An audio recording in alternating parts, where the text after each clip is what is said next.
आवाज सुनकर। कसम खाइए यहीं पे नहीं भागेंगे ना, पक्का। अरे वो रात भर न भगी आलो पता गढ़ा का जनता भइल बा दीवानी, गढ़ा का जनता भइल बा दीवानी, गढ़ा के मंच पे आ गई बाड़ी सपना की रानी।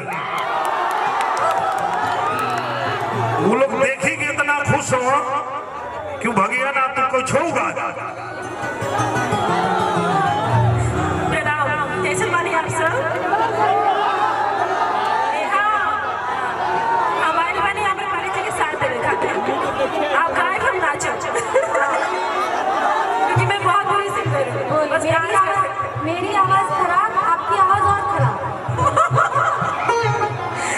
पर नहीं, मेरा एक गाना है जो आजकल सबसे ज्यादा रील में चल रहा है, तो वही गाना है।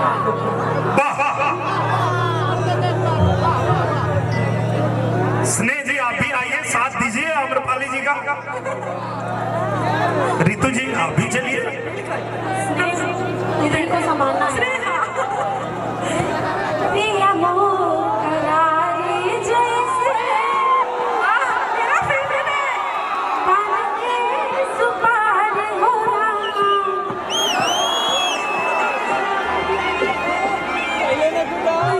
ना ना भैया बजैया मत, नहीं तो गड़बड़ा जाए।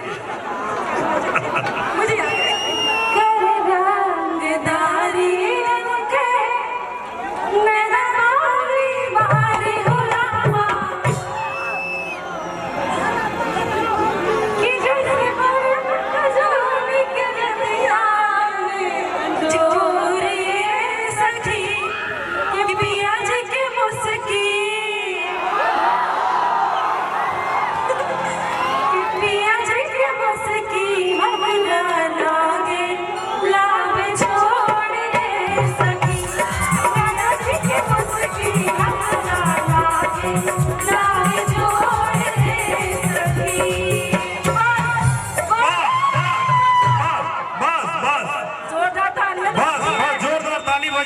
तो हम लोग के हिम्मत खातिर बजी।